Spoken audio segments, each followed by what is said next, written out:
নমস্কার বন্ধুরা, আমি আদি নতুন একটা কমেডি ব্লগে আপনাদের স্বাগত। শুরু করছি আজকের ব্লগ। মানুষের গায়ে পায়খানা করার অপরাধে কিছু পাখিকে জেলে ভরছে রঘুনাথপুর থানার পুলিশ। রঘুনাথপুরে চলতি পথে পথসাথী পাওয়া গেলেও বাস্তব জীবনে জীবনসাথী পাওয়ার খুব অভাব রয়েছে। রঘুনাথপুর থেকে বার হয়ে আমি সোজা চলে আসছি গোসাইডাঙ্গা। গোসাইডাঙ্গা আসার পর আমি এক আশ্চর্যজনক ঘরের সন্ধান পাই। এখানকার মানুষ ছাদ আর দেওয়াল ছাড়াই বাড়ি তৈরি করে। পেছনে বাঁশ দেওয়ার জন্যে এখানকার মানুষ বাঁশগুলা খুব যত্ন সহকারে রাখে।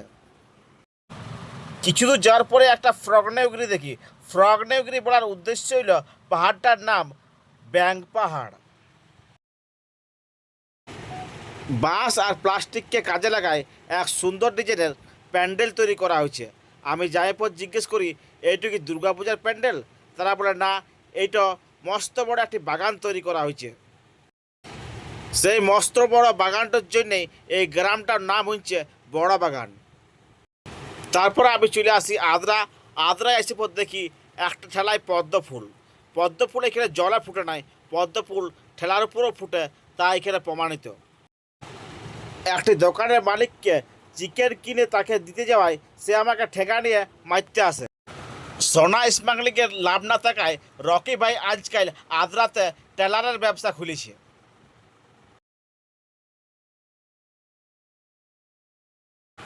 আদ্রাতে ভালোবাসা দোকানে ঝুলে, তার সঙ্গে ঝুলছে কিছু অবলা প্রাণীর লাশও। এক শহর থেকে অন্য শহরে ওপেনলি অস্ত্র পাচার করা হয় এই আদ্রা শহরে। এইখানে এসে আমি জানতে পারি বাপিলের এই গান ছাড়াও আদ্রাতে ডেকোরেটরের ব্যবসা শুরু করেছিল। কিছু দূর যাওয়ার পরে দেখতে পাই সোনি কোম্পানি তার ধান ঝাড়া মেশিনগুলা 50% অফে বিকছে। যেতে যেতে আমি দেখতে পাই একটি ম্যাচিং সেন্টার। সেইখানে যাই পরে বলি যে জাঙ্গিয়ার কালারের একটা টাই দেখি তো। তারা আমাকে ঘাড় ধাক্কা দিয়ে বাইক করে দেয় সেখান থেকে।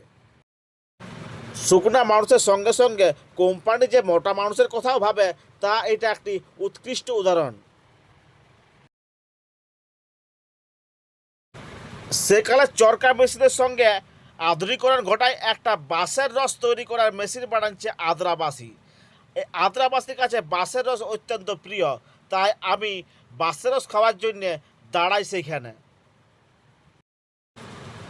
এই গরমে জনপ্রিয় বাঁশের রস খাওয়ার প্রচলন রয়েছে অনেকদিন ধরেই, তাই আমিও 20 টাকা গ্লাস বাঁশের রস কিনি। এক প্যাকে আমার নেশা না হওয়ায় আমি পরপর 3 প্যাক খাই। তারপর আমি অল্প নেশা অনুভব করি, তারপর সেখান থেকে বার হয়ে যাই। আদ্রা থেকে বার হওয়ার পর আমি হনুমানজির দর্শন করি। আদ্রা থেকে ফেরার পথে আমি দেখতে পাই শুধুমাত্র পিলার দিয়ে আদ্রাবাসী ঘর তৈরি করতে পারদর্শী। আদ্রা থেকে বার হয়ে আমি কুমুরডি নামে একটি গ্রামে যাই, যে গ্রামে আমার মামা ঘর। সেই গ্রামে ঢুকেই আমি একটা ভয়ঙ্কর দৃশ্য দেখতে পাই। বড় দপ্তরের অনুমতি ছাড়াই এক ব্যক্তি তার ঘরে 2টা সিংহ রেখেছে। সেই সিংহকে দেখে আমি ভয়ে সেখান থেকে পালাই যাই। বেড়া দিয়ে আমি সবজি চাষ বা গাছ চাষ দেখেছি, কিন্তু এইখানে এসে আমি প্রথম দেখলাম সিমেন্টের পিলারও চাষ করা হয়, আর সুন্দর বড়ও হয়। গ্রিন হাউস এফেক্টের পরিমাণ এইখানে অনেক বেশি, ইয়ার প্রভাবও অনেক বেশি, যার ফলে পুকুরটা পুরাটাই গ্রিন হয়ে গিয়েছে। মানুষের দাড়ি থাক আর না থাক, এইখানে কিন্তু ছাগলের দাড়ি লক্ষ্য করা যায়। মানুষের দারিদ্রতা এখানে লক্ষ্য করা যায়। ঘরটা 2তলা করতে পারলেও জানলার সেটগুলা খাপড়ার করতে হয়েছে।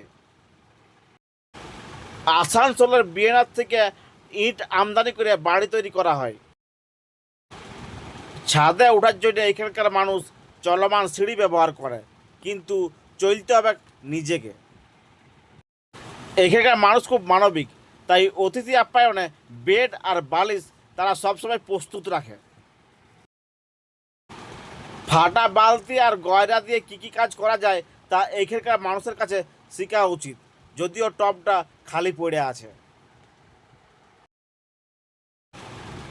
বিশ্বের সব থেকে বড় ব্যাংক এইখানেই অবস্থিত, যেখান থেকে সমস্ত ব্যাংকের টাকা তোলা যায়।